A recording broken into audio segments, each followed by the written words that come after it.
Sobat ATR BPN, program reforma agraria kerap kali menjadi sorotan para pegiat agraria, di mana dalam pelaksanaannya banyak kritik yang datang. Bahkan ada yang mengatakan bahwa reforma agraria itu hanya bagi-bagi sertifikat tanah saja dan tidak menyentuh program redistribusi tanah. Untuk itu, pada kesempatan ini saya ingin melihat langsung bagaimana sih pelaksanaan reforma agraria daerah. Kali ini tidak tanggung-tanggung, saya akan mengunjungi Kabupaten Sanggau di Provinsi Kalimantan Barat, yang merupakan beranda negeri ini tepat berbatasan dengan negara tetangga Malaysia. Ayo ikuti perjalanan saya.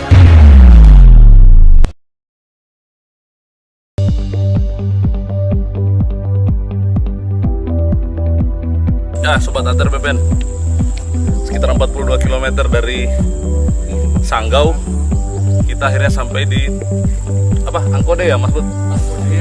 Angkode ya. Ini desa yang menjadi lokasi pelaksanaan redistribusi tanah. Ya, di tengah-tengah banyak ketidakoptimisan mengenai pelaksanaan reforma agraria, Kantor Pertanahan Kabupaten Sanggau telah membuktikan bahwa mereka mampu untuk melaksanakan apa yang oleh pemerintah disebut bagian dari nawacita. Di sini ada 93 bidang tanah yang telah selesai pengukuran, bahkan sudah selesai proses pendaftaran tanahnya dari sekitar 250 bidang tanah yang menjadi target. Dan luasan 93 bidang tanah tadi itu adalah kurang lebih 9 hektar. So, kita akan ketemu dengan kepala desa, ketua adat, dan masyarakat penerima, dan kita akan berbincang-bincang sejauh mana program ini, program yang sudah dinantikan, program yang membuktikan bahwa negara hadir untuk memastikan rakyatnya mendapatkan akses terhadap tanah. Dari Angkode, ikutin terus.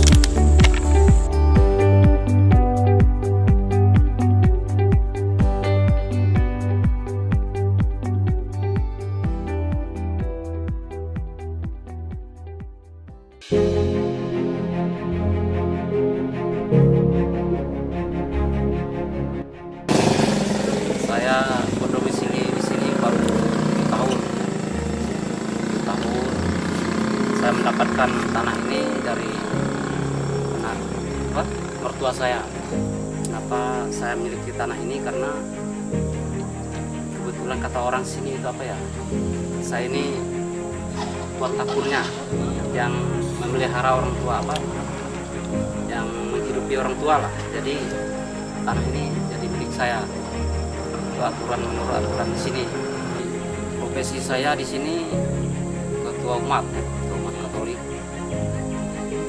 Profesi saya ya kasar, nyadap itu Karet ya. mayoritas orang sini nyadap. Dengan ada sertifikat di sini saya senang lah. Bapak merasa lebih pasti gitu ya? Pasti lebih nyaman lah, ada pegangan hidup gitu ya.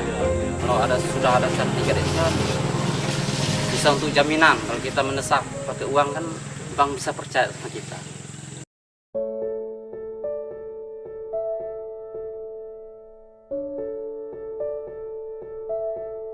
Desa kami bernama Desa Angkode, Kecamatan Mokok dan Sanggau, dengan luas desa 7.900 hektar dengan mata pencarian masyarakat yang ada di desa kami ya rata-rata sebagai pertanian. Untuk program yang dijalankan pada tahun 2019 ini menindaklanjuti hasil daripada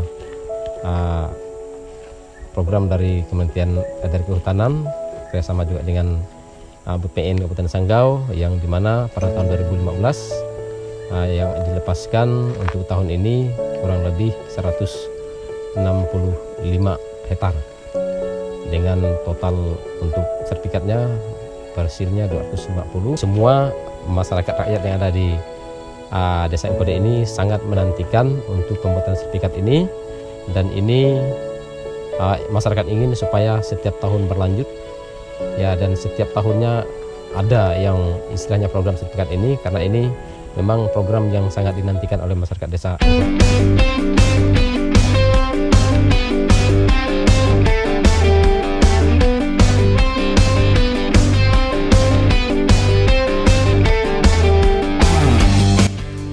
Kabupaten Sanggau ini berada persis di tengah Provinsi Kalimantan Barat yang langsung berbatasan dengan Sarawak, Kucing.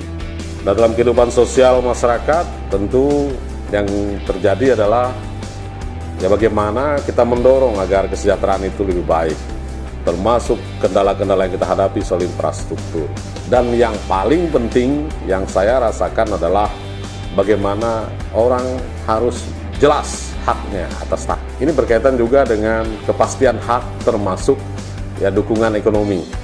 Karena ya sebagaimana yang disampaikan oleh Bapak Presiden, tentu ya ketika orang ada kepastian hak atas tanah, ya dia juga memastikan dirinya untuk bisa menggunakan ya kepastian hak itu untuk berbagai hal. Ya, artinya ya ini potensi untuk mendorong perkembangan ekonominya, termasuk ya dukungan terhadap kewajibannya sebagai warga negara. Nah tentu ya ini yang kita sambut, dan dengan kondisi masyarakat kita yang masih banyak belum memiliki hak, terutama juga saya melihat bahwa di samping masalah soal kawasan hutan, juga HGU yang masih tumpang tindih. Sehingga dengan program restribusi ini, REDIS ini luar biasa. Jadi bisa membantu betul yang dulunya selalu ada permasalahan antara perusahaan dengan masyarakat, sekarang sudah terpecahkan.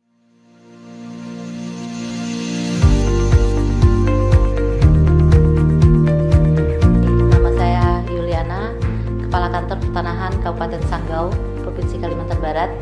Kemudian kondisi pertanahan di Kabupaten Sanggau.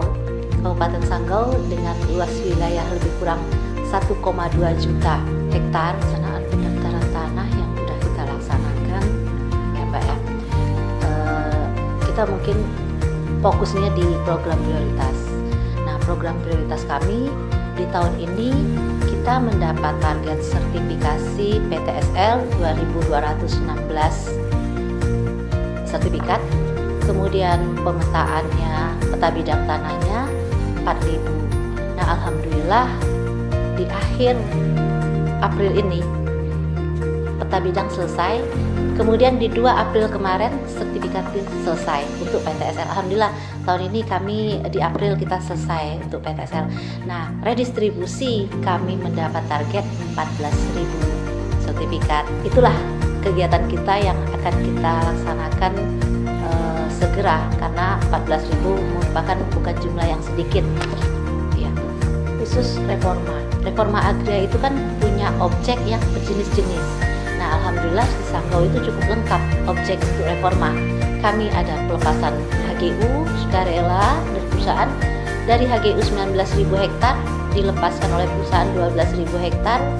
Nah, 12.000 itu lumayan untuk target reforma kita, dan itu karena memang pelepasan HGU otomatis pasti di bawahnya sudah tidak ada sertifikasi lain.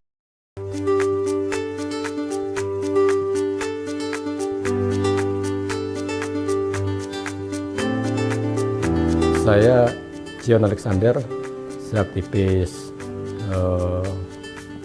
dari berbagai organisasi masyarakat, baik itu di tingkat NGO maupun organisasi petani. Sudah ada panduan untuk sertifikasi petani mandiri, dan ada panduan juga untuk sertifikasi kebun inti dan PKS itu. Jadi saya anggota hampir 2 tahun saya terlibat di proses itu dari tahun 2002. Ya, saya berterima kasih kepada pemerintah daerah, khususnya Bupati Sanggau yang melibatkan kami, dan juga BPN melibat kami masyarakat, dan melibat kami sebagai organisasi petani sebagai anggota tim pertimbangan land reform. Dalam proses, saya kira ini juga suatu kemajuan, ada keterlibatan, ada keterwakilan unsur masyarakat, ada keterlibatan unsur organisasi petani. Pemerintah, kami organisasi petani, kami dari organisasi NGO, harus tim ini harus diperkuat. Saya kira harus diperkuat koordinasinya, harus diperkuat sinkronisasinya, sehingga harapan basis, harapan masyarakat, harapan petani itu nyambung dengan harapan dan program yang dicanangkan oleh pemerintah.